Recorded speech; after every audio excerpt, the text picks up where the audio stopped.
வணக்கம். பேராற்றலும் பேரறிவும் கொண்ட இந்த பிரபஞ்சத்தை வணங்கி உங்களையும் வணங்கி வாழ்த்தி மகிழ்கின்ற அடியேன் ஜோதிடர் வெற்றிபாலன். குரு பயிற்சியை பத்தி பார்ப்போம். இந்த வருடம் மேஷம் முதல் மீனம் வரை உள்ள ராசிக்காரர்களுக்கு குரு பயிற்சியினால் ஏற்படக்கூடிய நன்மைகள், குரு பயிற்சியின் கதிர்வீச்சுக்கள் மூலியமாக ஒவ்வொரு ராசிக்காரர்களுக்கும் இந்த வருடம் எப்படி அமையும் என்பதை நாம் தெளிவாக பார்ப்போம். அதற்கு இந்த வீடியோ ஸ்கிப் பண்ணாம முழுமையா பாருங்க. ஏன்னா நிறைய சூட்சும விஷயங்களை நிறைய வந்துகிட்டு இருக்கும் இடையிடையில. ஒவ்வொரு ராசிக்காரர்களுக்கும் செய்ய வேண்டிய பரிகாரங்கள் இல்ல ஸ்தலங்கள், சூட்சும விதிகள் அனைத்தும் இந்த வீடியோவில் உங்களுக்கு கொடுக்க போறேன். அதனால ஸ்கிப் பண்ணாம பாருங்க, முழுமையா பாருங்க. இதை பார்த்ததுக்கு அப்புறம் நீங்க மற்றவங்களுக்கு ஷேர் பண்ணுங்க. நிறைய பேருக்கு இந்த தகவல் போய் சேரட்டும். அதனால முழுமையா பாருங்க. அதான் என்னுடைய தாழ்மையான வேண்டுகோள். இந்த குரு பயிற்சி என்பது வருகின்ற 2026 தேதி மே மாதம் அன்று வாக்கியப்படி பஞ்சாங்கத்தின் பிரகாரம் காலை 11:33 மிதுன ராசியிலிருந்து கடக ராசிக்கு பயிற்சி அடைகிறார் குரு பகவான். இது வாக்கியப்படி. அடுத்து இன்னொரு பஞ்சாங்கம் இருக்கு, திருக்கணிதப்படி. அந்த திருக்கணிதப்படி குரு பயிற்சி வருகின்ற ஜூன் மாதம் 1 தேதி 2026 அன்று இரவு 1:50 அளவில் குரு பகவான் மிதுன ராசியிலிருந்து கடக ராசிக்கு பயிற்சி அடைகிறார். பயிற்சி நிலவரம் இந்த வருடம் 2 பஞ்சாங்கத்திலையும் வாக்கியப்படியும் திருக்கணிதப்படியும் ஒரு 5 நாள் வித்தியாசத்துல பயிற்சி ஆகுறாங்க. அதனால இது ஓரளவுக்கு ஒத்து போயிடும். ஆனா கோயில்கள் எல்லாம் முழுக்க முழுக்க பண்றது 26 தேதி தான் பண்ணுவாங்க. 1 தேதி திருக்கணித பிரகாரம் மாற்றம் அடைகிறது. இதை எல்லாம் நினைவு கொள்ளணும்.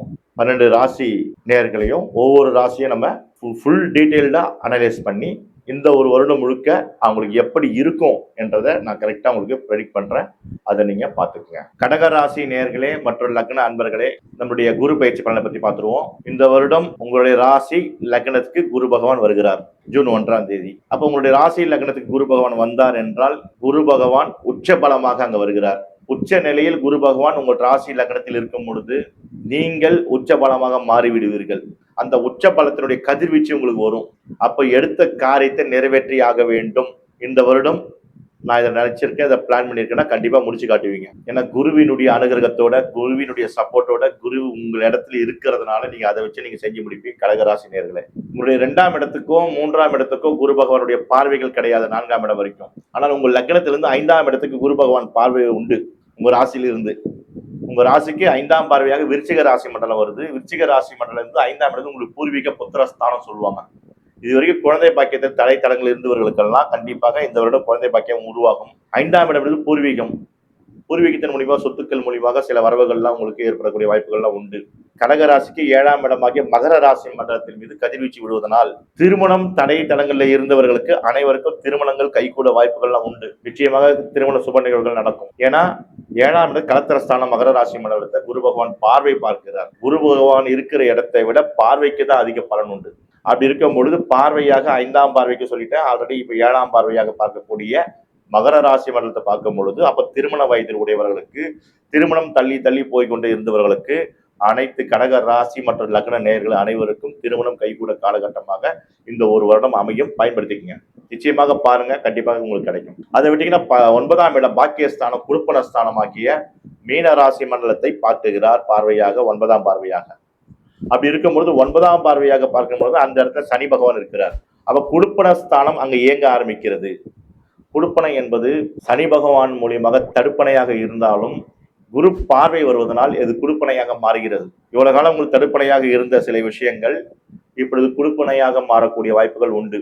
பெண்களை பொறுத்த வரைக்கும் உங்களுக்கு யாராவது வாக்குறுதி கொடுத்துருப்பாங்க, நான் உனக்கு செய்யறேம்மா, ஒரு நாள் வரட்டும், ஒரு நேரம் வரட்டும், நான் செய்யறேன், இல்லை உனக்கு இந்த ப்ராப்பர்ட்டி எழுதி வைக்கிறேன், இல்லை உங்களுக்கு இந்த சீர் செய்யறேன், அது மாதிரி பெண்டிங் ஏதாவது இருந்ததுன்னா இப்ப நீங்க கேளுங்க, நிச்சயமாக உங்களுக்கு அது கிடைக்கும். யாராவது உங்களுக்கு செய்யணும்னு பெண்டிங் வச்சிருந்தாங்கன்னா உங்களுடைய உற்றார் உறவினர், உங்க அப்பாவோ உங்க தம்பியோ உங்க சகோதரனோ இல்லை உங்களுடைய கணவரோ உங்களுக்கு செய்யறேன்னு இல்லை உங்க பசங்க கூட சொல்லலாம், உங்களுக்கு செய்யறேன்னு சொல்லிட்டு வாக்குறுதி கொடுத்து இருந்தார்கள் என்றால் நீங்கள் அவர்களிடத்துல இப்போ உரிமையோட கேளுங்க, பாசத்தோட கேளுங்க, அன்பா கேளுங்க, பண்பா கேளுங்க. கண்டிப்பாக நிச்சயமாக உங்களுடைய தேவைகளை பூர்த்தி செய்யக்கூடிய காலகட்டமாக இருக்கும். பெண்களுக்கு இது ஒரு அருமையான ஒரு காலகட்டம். கடக ராசியில் உள்ள, கடக லக்னத்தில் உள்ள நேயர்களுக்கு இப்ப நான் சொல்லும் போது, ப்ரெடிக்ஷன் சொல்லும் போது எல்லாருக்கும் ஒரு அற்புதமான ஒரு விஷயமா சொல்றாரு, பாசிட்டிவா சொல்றாரு, நல்லா சொல்றாரு, ஓகே. ஆனா சில பேருக்கு இது செட் ஆகாம இருக்கும். சில நேயர்கள் வந்து எங்கிட்ட கமெண்ட் கொடுக்குறாங்க, என்னடான்னா, ஏன் நீங்க சொல்றது எல்லாமே கரெக்டா இருக்கு, நீங்க பாசிட்டிவா சொல்றீங்க, சரிங்க ஓகே அக்செப்ட் பண்ணிக்கிறோம். ஆனா என்னுடைய வாழ்க்கையில இந்த மாதிரி ஒரு அமைப்பே இல்லாம இருக்கே, நாங்க என்ன பண்றது அப்படின்னு கேட்கறவங்க இருக்காங்க. அப்போ அவங்களுடைய யோகாதிபதி யாரு, அவயோகாதிபதி யாருன்னு நமக்கு முதல்ல தெரிஞ்சுக்கணும். இப்ப யோகாதிபதி, இப்போ உங்களுடைய கடகராசியை பத்தி சந்திர பகவான் தான் யோகம். உங்களுக்கு கடகராசிக்கு அதிபதியே சந்திர பகவான். அப்ப குரு வந்து அங்க சேராரு. அப்போ குரு சந்திர யோகம்னு சொல்லுவாங்க. அப்ப சந்திர பகவானுடைய வீட்டுல குரு பகவான் வரும் பொழுது, அப்ப சந்திர பகவான் நீங்க ஆட்சியாக பெற்ற அந்த கடகராசி லக்னக்காரர்கள், அப்ப சந்திர பகவான் எப்படி இருக்கான்னு நீங்க முதல்ல தெரிஞ்சுக்கணும். உங்களுடைய லக்னத்துக்கு ராசிக்கு சந்திர பகவான் எங்க இருக்கிறாரோ அந்த இடத்துக்குரிய சந்திர பகவான் அந்த யோகத்துல நீங்க பிறந்திருக்கிறீங்களா அப்படின்னு செக் பண்ணணும். அப்படின்னா திதி, யோகம், கரணம், கிழமை, நட்சத்திரம் 5 சொல்லுவோம். அதுல யோகம் சொல்ற பாருங்க, அந்த யோகத்துல சந்திர பகவானுக்குன்னு சில யோகங்கள் உண்டு. அந்த யோகத்துல கட்டி நீங்க பிறந்திருந்தீங்கன்னா கடகராசி நேயர்கள் லக்னங்கள் கண்டிப்பாக நான் சொல்ற பலனை விட அதிகமாக நடக்கும். அதே சந்திர பகவான் அவயோகமாக பெற்றிருந்தால் நான் சொல்ற பலனை விட பாதிக்கு பாதி குறைவா. அப்ப அவங்க தான் வந்து அந்த கேட்டாங்க இல்லையா, சில கமெண்ட் பண்ணாங்க பாருங்க, நீங்க சொல்ற ப்ரெடிக்ஷன் எங்களுக்கு நடக்க மாட்டுது அப்படின்னு சொல்றாங்க. அவங்களுக்கு அது அப்ப அதனால உங்களுக்கு பர்த் சார்ட்டை கொடுத்து நீங்க முதல்ல கிளியர் பண்ணிக்கணும். உங்க பர்த் சார்ட்டை பொறுத்த வரைக்கும் உங்க டேட் ஆஃப் பர்த் டைம் கொடுத்தாலே போதும், நாங்க பர்த் சார்ட் கன்வெர்ட் பண்ணிடுவோம். அந்த டேட் ஆஃப் பர்த் டைம்ல உங்களுக்கு யோகாதிபதி யார் நாங்க சொல்லி கொடுத்துருவோம். ஏன்னா என்னுடைய கஸ்டமர்ஸ் எல்லாமே நீங்க என்னுடைய சேனலை பாக்குறீங்க, சப்ஸ்கிரைப் பண்றீங்க, என்னுடைய கஸ்டமரா இருக்கிறீங்க, என்னோட ஃபாலோவரா இருக்கிறீங்கன்றதுனால உங்களுக்கு நிச்சயமாக கண்டிப்பாக உங்களுடைய யோகாதிபதி யாருன்னு சொல்ல கடமைப்பட்டிருக்கேன் நான். உங்க டேட் ஆஃப் பர்த் டைமை கொடுங்க, அதை நான் கணிச்சு உங்களுக்கு யோகாதிபதி யாருன்னு நான் சொல்றேன். இப்ப பொதுவாக அந்த சந்திரன் வீட்டுக்கு கொண்ட கடகராசி லக்னக்காரர்களுக்கு இப்போ குரு பகவான் ஆட்சி பலமா வர ஆரம்பிச்சுங்களேன். இப்ப இது அபிரிவிதமான பலன்கள் ஏற்படுத்தும். நாங்க எப்படி நம்புறது அப்படின்னு பாத்தீங்கன்னா அந்த யோகாதிபதி யாருன்னு தெரிஞ்சுக்கணும். இப்ப சந்திரனை பொறுத்த வரைக்கும் சந்திரனுக்கு ஒரு 3 யோகங்கள் இருக்கு. அதிகண்டம் என்ற ஒரு யோகம், சுப்ரம் என்ற ஒரு யோகம், வஜ்ரம் என்ற ஒரு யோகம். இந்த 3 யோகத்துக்கும் யோகாதிபதி சந்திர பகவான். இப்ப நான் சொல்ற இந்த ப்ரெடிக்ஷன், இந்த குரு பயிற்சி வரும் பொழுது அந்த சந்திர பகவான் தசை கட்டி நடந்ததுன்னா இப்ப நான் சொல்ற பாருங்க, அதை விட 200 பங்கு அதிகமாக நடக்கும். நிச்சயமாக நடக்கும், எந்த விதமான மாற்றமும் கிடையாது. இதுதான் அஸ்ட்ராலஜிக்கலா பாக்குறது. இதுக்குதான் நான் வந்து குரு பயிற்சியை சொல்லிட்டு இதையும் உள்ள சொல்லணும்னு தான் சொல்லிட்டு இருக்கேன். அதனால இந்த வீடியோ முழுமையா பார்க்க சொல்லியிருந்தேன். இந்த மாதிரி சூட்சும விஷயங்கள்லாம் சொல்லும் போது நீங்க தெரிஞ்சுக்கணும். இதை வந்து உங்க நண்பர்களுக்கெல்லாம் நீங்க ஷேர் கொடுக்கணும். ஏன்னா அவங்களும் தெரிஞ்சுப்பாங்க. இதன் மூலியமாக ஒவ்வொருத்தருடைய யோகாதிபதி தெரிஞ்சு கொண்டு அந்த யோகாதிபதியை நம்ம எப்படி ஆக்டிவேட் பண்ணணும்னு தெரிஞ்சுக்கலாம். அப்ப குரு பயிற்சியினுடைய முழு பலன்களும் நம்ம சொல்லும் பொழுது இதையும் உங்களுக்குள்ள சொல்றதுதான் முழு வீடியோ பாருங்க சொல்லியிருக்கேன். இதுல பெண்களை பொறுத்த வரைக்கும் இந்த வருடம் ஆபரணங்கள், தன்னுடைய குடுப்பனைகளை பயன்படுத்திக் கொள்ளலாம். பெரியவங்களை பொறுத்த வரைக்கும் லக்னத்திலேயே குரு பகவான் வர்றதுனால உடல் ஆரோக்கியங்கள் மேம்பட்டு நல்ல ஒரு மருந்து மாத்திரைகள் கிடைக்கும். நிறைய எக்ஸசைஸ் பண்ணுவாங்க, ஆட்டோமேட்டிக்கா உடலை ஹெல்த்தியா வச்சுப்பாங்க. ஏன்னா குருவினுடைய கதிர்வீச்சுக்கு வர்றதுனால நிறைய ஆன்மீக சிந்தனைகள், நிறைய விஷயங்கள்லாம் வர ஆரம்பிக்கும். அப்போ ஆன்மீக சுற்றுலாக்கள்லாம் பயணிக்கக்கூடிய இந்த வருடங்கள் அவர்களுக்கு நிறைய வாய்ப்புகள்லாம் ஏற்படும். தொழில் செய்பவர்களுக்கு நிச்சயமாக குடுப்பனை மூலியமாக, குடுப்பனை இயங்குச்சுன்னா தொழில் ஆல்ரெடி செஞ்சிட்டு இருக்கவங்களுக்கு கொஞ்சம் கூடுதலாக தொழில் வளம் ஏற்படும். தொழில் மாற்றங்கள்லாம் ஏற்படுறதுக்கு வாய்ப்பு இருக்காது, தொழில் வளர்ச்சிகள் ஏற்படும். புதிதாக தொழில் ஆரம்பிப்பவர்கள் ஆரம்பிப்பாங்க, அவங்களுக்கு சக்சஸ்ஃபுல் தான் கொடுக்கும். ஏன்னா குரு பலமா இருக்கிறதுனால ராசி லக்னத்துக்கு இது வேலை செய்யறாங்க பாருங்க, நிறைய பேர் வேலையாட்கள் நிறைய கம்பெனிகளில் வேலை செய்கிறாங்க, நிறைய டெக்ஸ்டைல்ஸில் வேலை செய்கிறாங்க. காலையில் வேலைக்கு போகிறோம் சார், நைட்டு வீட்டுக்கு போகிறோம் சார், நாங்கள் எதை சார் கண்டோம், இதுதான் சார் எங்களுடைய பழப்பு, வருஷ கணக்கில் இப்படி தான் சார் போயிட்டு இருக்கு, ஒரு லீவ் எடுத்துட்டு வெளியே போக முடியல, வர முடியல அப்படின்னு சொல்றவங்களும் இருக்காங்க. அப்படி இருக்கிறவங்களுக்கெல்லாம் இப்போ குரு ஆட்சி பலமாக வருகிறது. உங்களுடைய ஆட்சி பல குருவை பயன்படுத்தி கொண்டு வெளியே பயணிக்கலாம், வெளியே போகிறதுலாம் வாய்ப்பு உண்டு. உடுப்பரசானம் இயங்குது உங்களுக்கு. அதனால உங்களுடைய அதிகாரி கிட்ட கேளுங்க, வாயை திறந்து பொறுமையா கேளுங்க. அவங்க கிட்ட வந்து எனக்கு ப்ரொமோஷன் கொடுங்க, இல்ல சம்பள உயர்வு கொடுங்கன்னு கேளுங்க, கண்டிப்பா உங்களுக்கு கிடைக்கும், நடக்கும். இப்ப நான் சொன்னேன் இல்லையா, 12 ராசிகளுக்கும் ப்ரெடிக்ஷன் கொடுத்துருப்போம். அதுல மேஷம் முதல் மீனம் வரைக்கும் நம்ம ப்ரெடிக்ஷன் சொல்லியிருப்போம். இதெல்லாம் பொதுவா வரக்கூடிய பலன்கள், பொது பலன்கள். சிலர் இந்த வீடியோ பார்க்கும்பொழுது எனக்கு இந்த மாதிரி நடக்கல, இந்த மாதிரி எனக்கு கிடைக்கிற வாய்ப்பே இல்லை, ஆனா நீங்க எப்படி சொல்றீங்க, என்னுடைய ராசிக்கு இப்படி சொல்றீங்களே, இது நடக்குமா அப்படின்னு ஒரு உங்களுக்குள்ளேயே ஒரு கேள்விகள் இருக்குன்றது எனக்கு தெரியும். ஆனா முழுக்க முழுக்க நம்ம இப்ப சொன்னது அனைத்துமே பொது பலன்கள் தான். மேஷம் முதல் மீனம் வரை இருக்க ஒவ்வொரு ராசிகளுக்கும் பொதுவான பலன் தான் சொல்லியிருப்போம். இதுல உங்களுடைய பர்த் சார்ட், சுய சார்ட் ஒன்று இருக்கும் இல்லையா, நீங்க வந்து மேஷ ராசி தான் பிறந்திருப்பீங்க, ரிஷப ராசி தான் பிறந்திருப்பீங்க. ஆனா உங்களுடைய சுய ஜாதகத்துல லக்னம், லக்னம் என்ன நட்சத்திரம், ரெண்டாவது உங்க சுய ஜாதகத்துல நிறைய விஷயங்கள் சொல்லும். ஏன்னா ஒரு மேஷ ராசிக்காரர் இந்த மாசத்துல பிறக்கிறாரு வச்சுங்களேன், சித்திரை மாசம். அவரே வந்து வைகாசி மாசம் இன்னொரு மேஷக்காரர் பிறப்பார். அப்போ ஒவ்வொரு மாதமும் அந்த மேஷ ராசி வரும். அப்போ மாதம் மாறுது, அன்றைக்கு கிழமைகள் மாறும், அன்றைக்கு திதிகள் மாறும், அன்றைக்கு யோகங்கள் மாறும். இந்த மாதிரி பஞ்சாங்கம் என்று சொல்லக்கூடிய திதி, யோகம், கரணம், கிழமை, நட்சத்திரம் எல்லாமே மாறும். நட்சத்திரம் மட்டும் ஒண்ணு வரும். அப்ப மேஷ ராசியில் இருக்கக்கூடிய அஸ்வினி நட்சத்திரம், பரணி நட்சத்திரம், அப்ப அஸ்வினி நட்சத்திரம் மேஷ ராசியில் இருக்கிற அத்தனை பேர் ஒரே மாதிரியா ஒரே பேட்டர்னா இருப்பாங்க இருக்க முடியாது, கொஞ்சம் மாறி மாறி இருப்பாங்க. அதுக்கு என்ன விஷயம் அதெல்லாம் நம்ம டீட்டெயிலா பார்த்துட்டு இருக்கோம். அதை பத்தி சொல்லிட்டு இருக்கேன். ஏன்னா ராசி நட்சத்திரம் பொதுவான பலன்.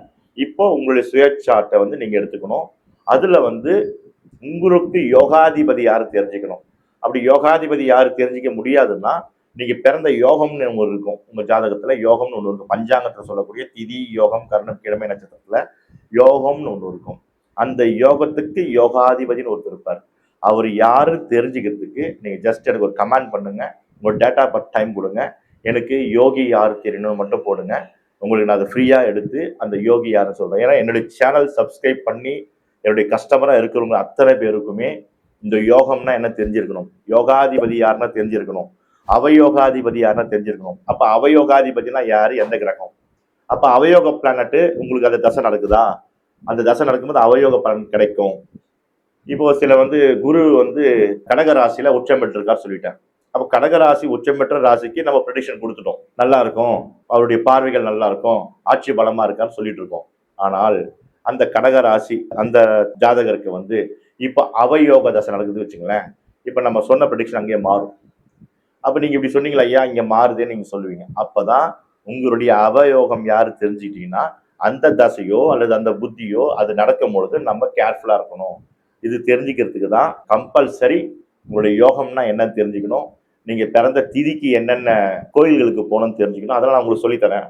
அதாவது என்னுடைய கஸ்டமரா வந்து சப்ஸ்கிரைப் பண்ணி உள்ள வந்துட்டீங்கன்னா நிச்சயமாக உங்களுக்கு உங்களுடைய யோகாதிபதி யாரு, உங்களுடைய கரணாதிபதி யாருன்னு சொல்லக்கூடியது என்னுடைய கடமை.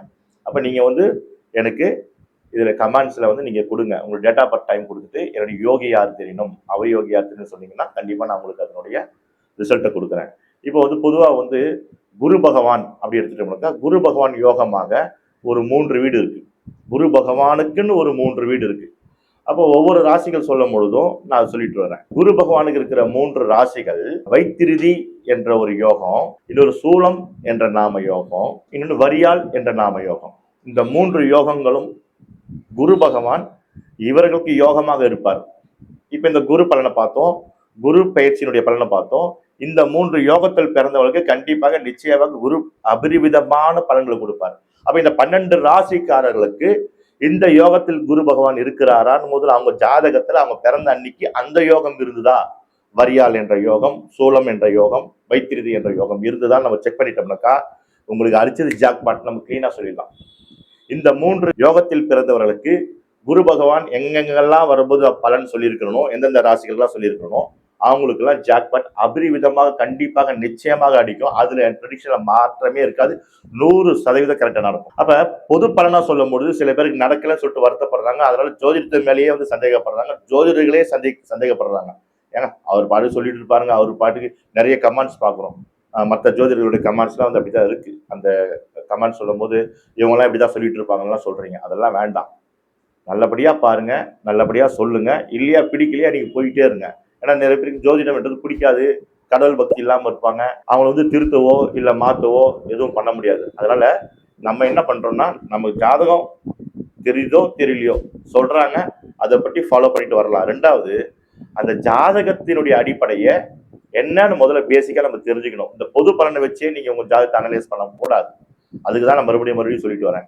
சரிங்களா? அதனால நீங்க வந்து நம்மளோட தொடர்பு கொள்ளுங்க, உங்களுடைய சப்ஸ்கிரைபை பண்ணுங்க. ரெண்டாவது வந்து இதை மற்றவங்களுக்கு ஷேர் பண்ணுங்க.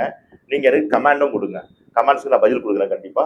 அதனால இந்த ஒரு நிலையில நம்ம இந்த ஜோதிட ரீதியான ஒரு உண்மை தாத்பரியத்தோட நம்ம பயணித்தோம்னால் கண்டிப்பாக நிச்சயமாக இந்த பிரபஞ்சத்தினுடைய கதிர்வீச்சு, கோள்களுடைய கதிர்வீச்சு நமக்கு நன்மையே செய்யும்.